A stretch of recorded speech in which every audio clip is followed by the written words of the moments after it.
주신 말씀은요, 우리 마태복음 3장 1절에서 3절까지 말씀 보도록 하겠습니다. 마태복음 3장 1절에서 우리 3절까지 말씀 같이 보도록 하겠습니다.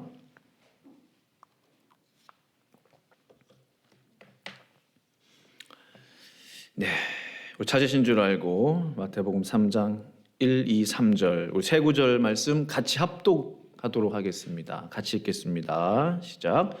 그때에 세례 요한이 이르러 유대 광야에서 전파하여 말하되 회개하라 천국이 가까이 왔느니라 하였으니 그는 선지자 이사야를 통하여 말씀하신 자라. 일러스되 광야에 외치는 자의 소리가 있어 이르되 너희는 주의 길을 준비하라. 그가 오실 길을 곧게 하라 하였느니라. 아멘.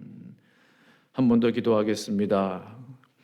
걸어가신 아버지 하나님, 위대하신 하나님, 오늘 주의 말씀 듣고자 하오니 역사하여 주시고 성령께서 이 한 시간 붙들어 주시고 교회에게 하시는 음성을 우리 모두가 들을 수 있도록 은혜 베풀어 주시옵소서. 예수님의 이름으로 간절히 기도합니다. 아멘. 회개하라 천국이 가까이 왔다라는 제목으로 하나님 말씀 증거하기 원합니다. 세계 기상기구가 있습니다. WMO라고 부르는데요. WMO의 보고서에 의하면 2027년 안에 지구의 평균 기온이 이제 1.5도의 기준점을 넘을 것으로 보고 있다는 그 보고서를 발표한 바 있습니다. WMO뿐만 아니라 이미 세계적인 기상학자들과 관련 기관들은 이미 지구의 온난화 시대는 끝났다. 이제는 열대화 시대로 접어들었다고 주장합니다. 그것을 막을 수 없다는 것이죠. 이미 시작이 되었기 때문에 줄여간다고 해도 온실가스를 줄여간다고 해도 그것을 막을 수 없다. 열대화 시대를 준비해야 한다는 것입니다. 지구의 온도 1.5도가 상승이 되면 그 대부분의 산호초들이 이제 죽어간다고 합니다. 많은 곤충들, 동식물들이 멸종되기를 시작하고 폭염, 홍수, 가뭄, 산불, 사막화, 해수면 상승으로 인한 해안 도시의 침수, 화산 폭발, 식량 부족, 전염병 등등 우리가 지금 계속해서 겪고 있지 않습니까? 2020년을 넘어서면서부터 더 그런 일들이 많아지는 것 같아요. 헤아릴 수 없는 많은 재앙들이 이제 열대화 시대 가운데 접어들면 발생하게 될 것이다 라고 학자들은 입을 모으고 있습니다. 우리는 가짜 뉴스에 현혹되어서는 안 되죠. 저도 보면 유튜브에 보면은 가짜 뉴스들이 많이 생성되는 것들을 봐요. 저는 별로 관심 없습니다만, 그러나 과학적 근거를 바탕으로 전해지는 믿을 수 있는 신뢰할 만한 그런 데이터를 바탕으로 한 그 보고서들에 대해서는 우리가 결코 가볍게 여기서는 안 될 것입니다. 왜냐하면 예수님께서도 마태복음 16장에서 이와 비슷한 말씀을 하셨기 때문에 그래요. 마태복음 16장 2절 하반절에 3절까지 말씀 같이 한번 읽어볼까요? 시작. 너희가 저녁에 아침에 하늘이 붉고 흐리면 오늘은 날이 굳겠다 하나니 너희가 날씨는 분별할 줄 알면서 시대의 표적은 분별할 수 없느냐. 아멘. 우리 예수님께서 아주 간단한 예를 드시면서 시대의 징조, 시대의 표적을 분별하라는 말씀을 하셨습니다. 누구나가 다 아는, 누구나가 판단할 수 있는 날씨를 보면서 내일은 어떻겠다. 저녁 노을 지는 걸 보면서 내일 하루는 어떻게 시작되겠다. 아침 날씨를 보면서 오늘 하루는 어떠한 날씨가 되겠다. 누구나가 쉽게 판단하고 분별할 수 있고 알 수 있는 날씨입니다.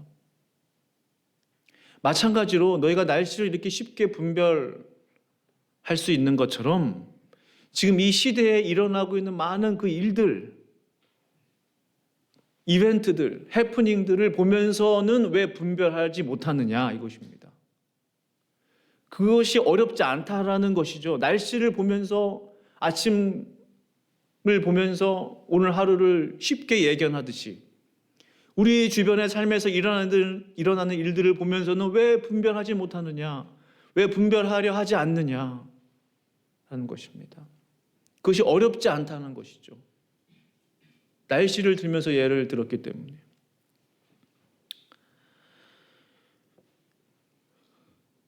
앞으로의 시대는 우리 정말 예측 불가한 그런 시대가 될 것이라고 많은 사람들이 이야기합니다. 2024년을 낙관적으로 보는 사람들이 얼마나 되겠습니까?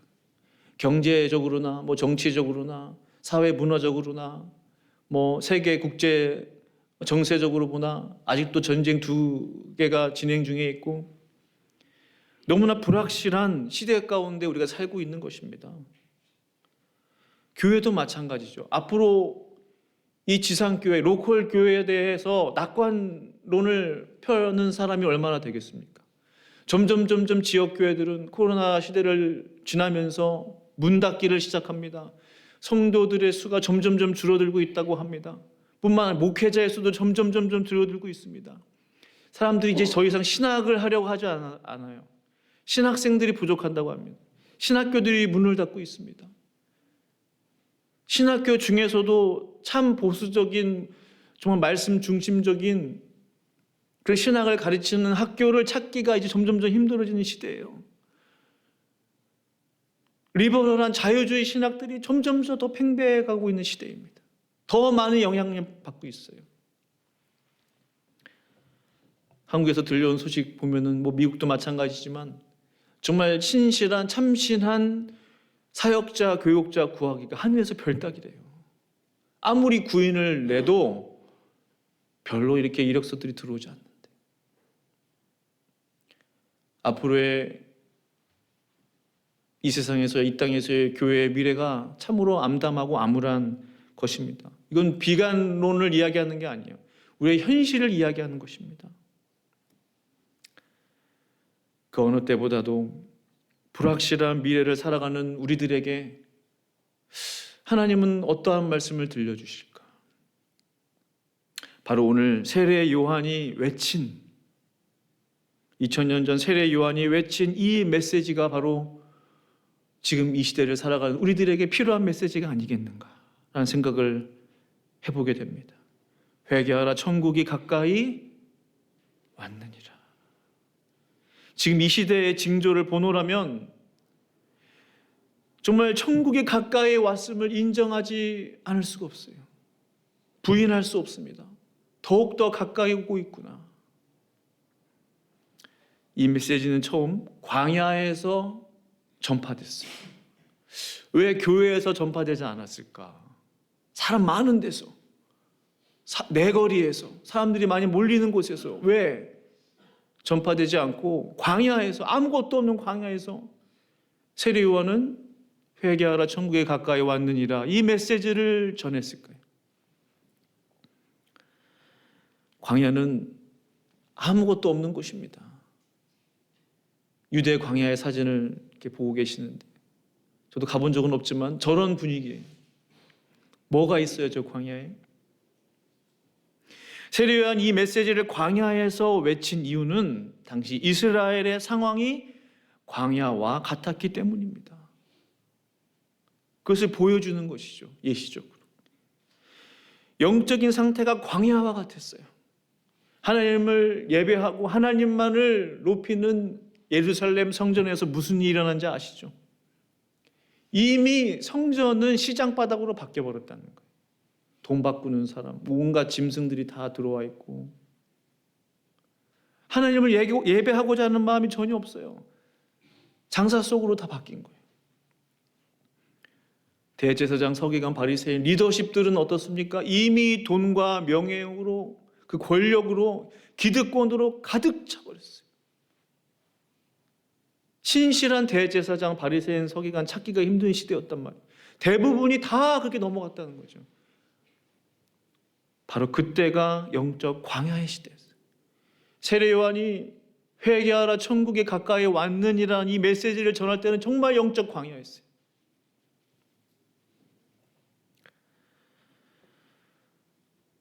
저는 2023년 12월 17일 오늘 그 옛날 세례 요한이 전파하고 선언했던 그 짧은 그러나 분명한 메시지, 회개하라 천국에 가까이 왔느니라, 이 메시지를 가지고 오늘 동일한 마음을 가지고 선포하기 원하는 것입니다. 제가 이 메시지를 들고 이 강단에 선 이유는 지금의 영적인 상황이 당시 세례 요한이 살았던 그 시대와 점점 닮아가고 있기 때문에 그래요. 점점 그 광야를 향해 달려가고 있어요. 성도들은 줄어들죠. 교회는 문을 닫죠. 사역자들은 점점 사라지죠. 없어진 신학교들은 문을 닫죠. 다음 세대, 이 세들은 교회들마다 아우성이에요.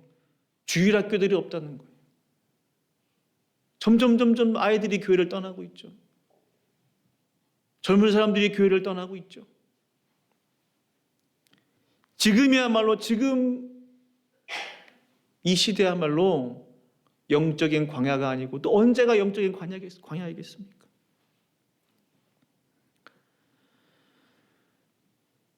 세례 요한이 선포했던 그 메시지, 정말 우리에게 꼭 필요한 말씀이라고 저는 믿고 있는 것입니다.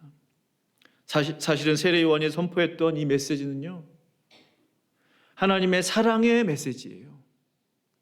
사실은 하나님의 사랑의 메시지이자 동시에 경고의 메시지예요. 왜 사랑과 경고의 메시지이겠습니까? 하나님께서는 한 사람도, 단 한 사람도 멸망당하기를 원하지 않으시기 때문에 그래요. 이것은 사랑입니다. 동시에 이것은 경고입니다. 베드로후서 3장 9절 말씀 보시면 우리 같이 한번 읽어보실까요? 시작. 하나님께서는 아멘. 하나님께서는 아무도 멸망하지 않고 모두 회개하는 데 이르기를 바라십니다. 중요한 단어입니다. 멸망과 회개. 아주 대조적이에요. 반대입니다. 우리가 저 한 구절을 통해서 깨달을 수 있는 게 뭐예요? 아, 멸망당하지 않기 위해서는 회개해야 되는구나. 이거는 회개는 필수라는 거예요. 아무도 멸망하지 않기를 바라시기 때문에 모두 다 회개하는 데 이르기를 바라신다는 거예요. 하나님의 구원을 위해서 회개는 필수인 것입니다. 우선시되어야 되는 것입니다. 하나님의 나라 이전에 하나님 앞에 회개가 먼저 나와야 되는 것이죠. 사랑하는 성도 여러분, 이것이 우리 하나님의 본심입니다. 아무도 멸망하지 않고 구원에 이르기를 원하시는 하나님의 마음입니다. 그래서 회개는요, 제가 단언컨대 회개하십시오 하면 별로 안 좋아해요. 막 기뻐하는 사람 있습니까? 그러나 단언컨대 회개는 하나님의 사랑의 언어입니다. 정말로 그래요. 회개는 하나님의 사랑의 언어예요. 사랑하시기 때문에 경고하시는 거예요. 사랑하시기 때문에 회개하라고 말씀하시는 거예요. 사랑하지 않는다면 어떻게 살든 관심 없는 거예요. 죄를 짓든 뭘 하든 무슨 나쁜 짓을 하든 관심 있습니까? 회개하라고 하잖아요. 사랑하시기 때문에 우리에게 사랑의 경고의 메시지를 주고 계시는 것이죠. 우리가 이렇게 한번 생각해 보죠. 사단이, 악한 원수 마귀가 가장 싫어하고 두려워하는 게 뭐겠어요?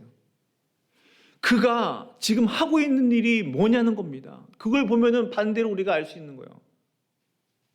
그가 지금 하는 일이 뭐예요? 사단 원수가. 그냥 세상을 그냥 어지럽게만 합니까? 그게 그의 최고의 목적이 뭐예요? 할 수만 있으면 믿는 사람 미혹하는 겁니다. 할 수만 있으면 지옥 자식으로 끌고 가기 위해서 지금도 할 수만 있으면 유혹하고 넘어뜨리고 사람으로 하여금 죄에 빠지게 만드는 거예요. 그 목적이 뭐냐는 거죠. 그 목적이 사람들의 영혼을 빼앗아가는 거예요. 도둑이 오는 것은 도둑질하고 죽이고 멸망시키려는 것뿐이라고 그랬어요. 딱 세 가지만 해요.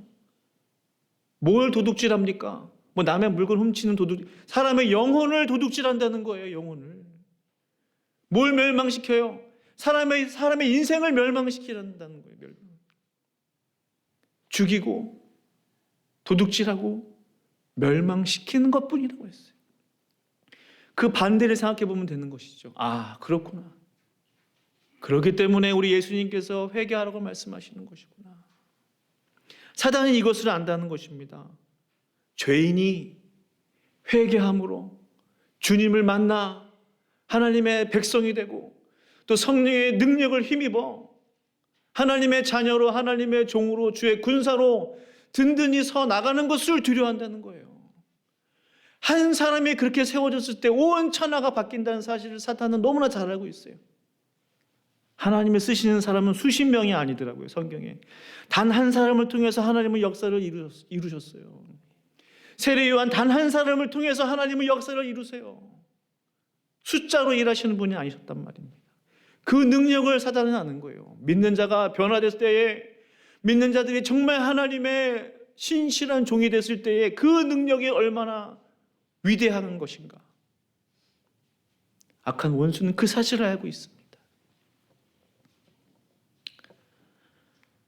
회개는 참으로 하나님의 구원이며 회개는 참으로 하나님의 능력인 줄로 믿습니다.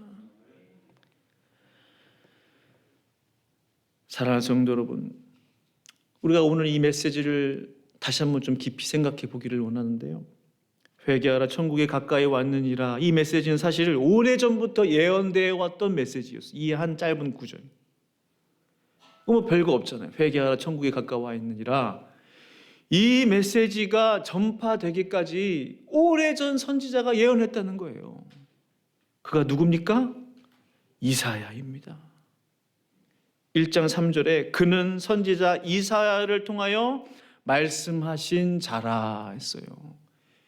세례 요한이 올 것이다.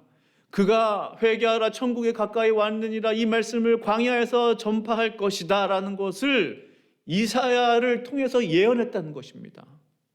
왜 예언을 해요? 왜 미리 예고편을 보여줍니까? 중요하기 때문에 그렇죠. 그 메시지가 중요하기 때문에 이사야 때부터 예언되었던 말씀이에요. 이 이사야로부터 내려왔던 세례 요한의 메시지, 누구에게 이 메시지가 이제 전파가 돼요? 우리 예수님에게로 그 메시지가 전파가 됩니다.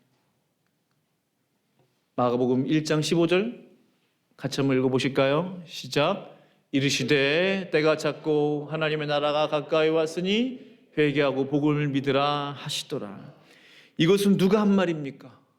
우리 예수님이, 우리 주님이 하신 말씀이에요.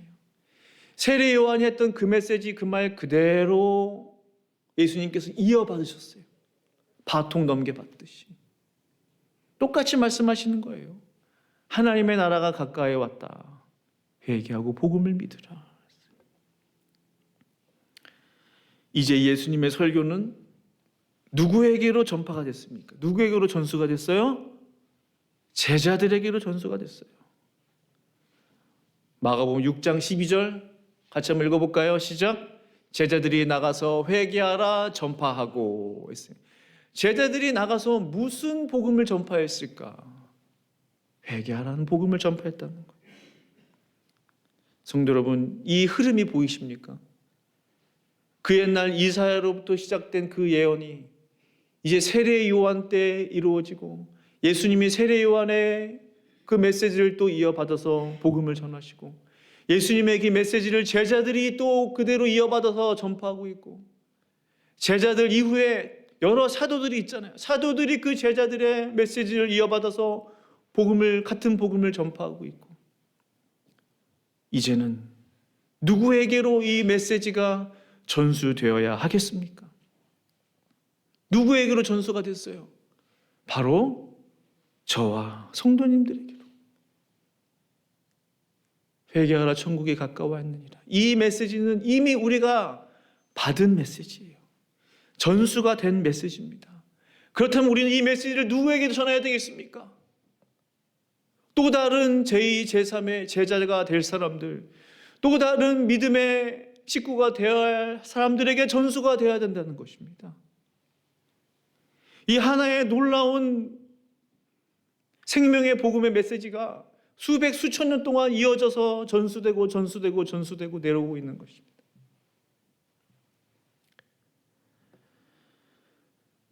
오늘은 잘 아시다시피 다시 오실 예수님을 기다리는, 또한 동시에 이미 오신 예수님을 다시 한번 기뻐하고 기념하는 대강절 기간입니다. 대강절 세 번째 주일을 맞이하고 있는 거예요. 우리 모두가 꼭 기억해야 할 것이 있습니다. 대림절, 대강절이 무슨 날이냐, 무슨 절기냐? 메시아로 오시는 아기 예수님을 기뻐하고 감사하고 평화의 왕으로 오시는, 생명의 주로 오시는 예수님을 기뻐하고, 우리 이것은 잘합니다. 찬양도 부르고 캐롤도 부르고 성탄곡도 부르고 좋습니다. 여러 가지 행사들을 준비하고 좋아요. 그러나 이 대림절에 가지고 있는 두 번째 의미가 있어요. 첫 번째 의미만큼이나 중요한, 아니 어쩌면 더 중요할 수 있는, 왜요? 예수님은 이미 오셨단 말이에요. 2000년 전에. 우리는 어떤 예수님을 지금 맞이하게 될 것입니까? 다시 예수님이 마국간으로 오십니까? 아니에요. 다시 오실 예수님을 기다리는 성도들이란 말입니다. 구약시대에는 처음으로 오실 초림의 예수님을 기다렸다면 지금 우리는 재림의 예수님을 기다리고 있는 거예요. 다시 오실 예수님을 기다리는 그 대림절을 보내고 있다는 사실입니다. 다시 오실 예수님은요, 더 이상 나약한 인간의 육신을 입고 오시지 않아요. 절대로. 다시는 그 시골 나사렛 냄새나는 마국간 말구 위에 오실 일이 없어요. 절대로 그런 일은 일어나지 않습니다. 다시 오실 예수님은요, 심판의 주로, 만왕의 왕으로,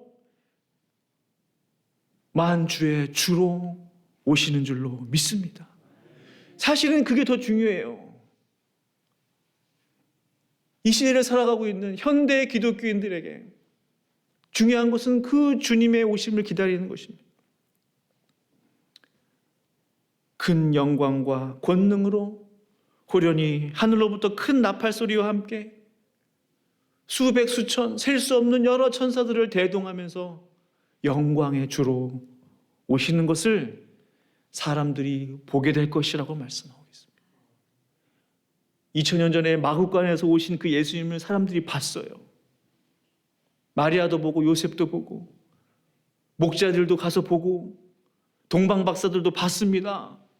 그 사실 우리가 믿고 있어요. 증인들이 있다는 사실을 알고 있습니다. 마찬가지로 다시금 예수님이 오실 때 인자가 구름을 타고 큰 권능과 영광으로 오는 것도 사람들이 보게 될 것이라는 것입니다. 사랑하는 성도 여러분, 큰 권능과 영광으로 우리 주님이 오실 때 그 주님을 맞이할 준비가 되어 있으십니까? 성탄 주일을 위해서 아름다운 트리도 준비하고 너무 아름답습니다. 예쁜 꽃도 준비하고 너무 좋아요. 맛있는 음식도 준비하시고, 저는 우리 교회 음식이 제일 맛있는 것 같아요. 너무 좋아요. 또 준비할 게 있다는 거예요. 다 중요한데 정말 중요한 걸 준비해야 돼요. 우리의 마음은 준비가 되었습니까? 우리의 마음의 중심에 다시 오실 예수님을 정말로 내가 아멘 주 예수 오시옵소서, 주님이 오시기를 기다렸습니다 라는 그 마음이 있냐는 것입니다. 성도님들에게 성탄절은 어떠한 의미입니까? 그저 바쁜 날입니까? 평소보다 더 연례 행사 중 하나입니까?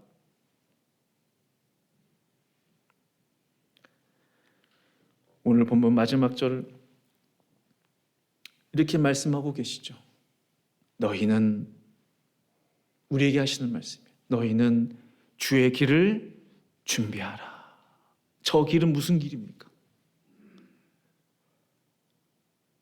저 길은 주님이 다시 오실 그 길을 말씀하시는 거예요.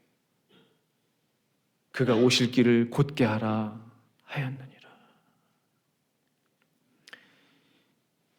이 대림절은 주님이 다시 오실 길을 준비하는, 그 길을 준비하고 곧게 하고 닦는 연습을 하는 영적 연습의 기간이에요.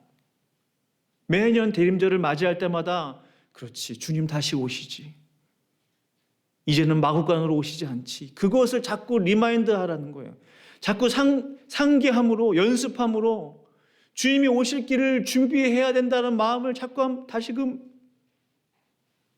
생각하라는 것입니다. 진실한 회개를 통하여 우리의 몸과 마음을 거룩하게 준비하심으로 영광의 하나님이신 예수님을 기쁨으로 맞이하시는 저와 성도님들 되시기를 간절히 축원합니다. 그래서 회개하라, 천국에 가까이 왔느니라, 이 말씀은 사실은 회개하라, 영광의 주 예수가 오실 날이 가까이 왔느니라, 이 말씀입니다. 왜냐하면 천국은 곧 예수님이십니다. 우리 예수님은 곧 천국이십니다. 천국이신 예수님을 기쁨으로 맞이하시는 저와 성도님들 되시기를 간절히 축원합니다. 기도하시겠습니다. 기도하실 때에 우리 말씀 생각하시면서 2000년 전 세례 요한이 선포했던 회개하라, 천국이 가까이 왔느니라, 이 말씀을 나에게 주시는 말씀으로 받기를 원합니다. 그래서 이 대림절 성탄절을 정말 마음으로 준비하는 우리 모두가 되게 하여 달라고 함심으로 기도하며 나아가시겠습니다. 기도하겠습니다. 어려가신 아버지 하나님, 하나님 아버지, 그렇습니다. 하나님 아버지, 그 어느 때보다도 불확실한 시대를 살고 있는, 미래가 불투명한 하나님 아버지, 정치를 보나 경제를 보나 사회를 보나 문화를 보나 주변을 보나 하나님 아버지, 끊임없이 아버지 하나님이여 우리를 놀래게 하는 사건 사고들, 지진들, 홍수들, 하나님 아버지 산불들, 하나님 아버지여 2024년에는 어떠한 일들이 우리의 삶 가운데 벌어지겠나이까? 이때 필요한 메시지가 무엇입니까? 강야와 같은 시대를 살고 있는 우리들에게 필요한 것은 무엇입니까? 하나님 아버지, 하루에도 수십, 수백, 수천 명씩 하나님 아버지 하나님을 떠나며 교회를 등지며 하나님 아버지 세상으로 가고 있는 이 시대 속에서 주여 하나님, 우리를 불쌍히 여겨주시고 긍휼히 여겨 주시옵소서. 하나님 아버지, 주님이 다시 오실 그 길을 준비하게 하여 주시옵소서. 구약시대의 성도들은 하나님 처음 오실 예수님을 기다렸다면, 하나님 이 신약시대를 살아가고 있는 우리들은 다시 오실 그 예수님을 하나님 마음으로 기다리기를 원하오니 준비하게 하여 주소서, 준비되게 하여 주소서. 하나님 우리의 영혼을 깨워 주시옵소서. 하나님, 한 사람도 빠짐없이 우리 새빛교회에 소속된 모든 성도님들 다시 오실 주님을 기쁨으로 맞이하는 귀한 신보와 같은 성도들로 준비될 수 있도록 역사하여 주시옵소서. 주님 감사합니다. 주님 감사합니다. 예수님의 이름으로 기도합니다. 아멘.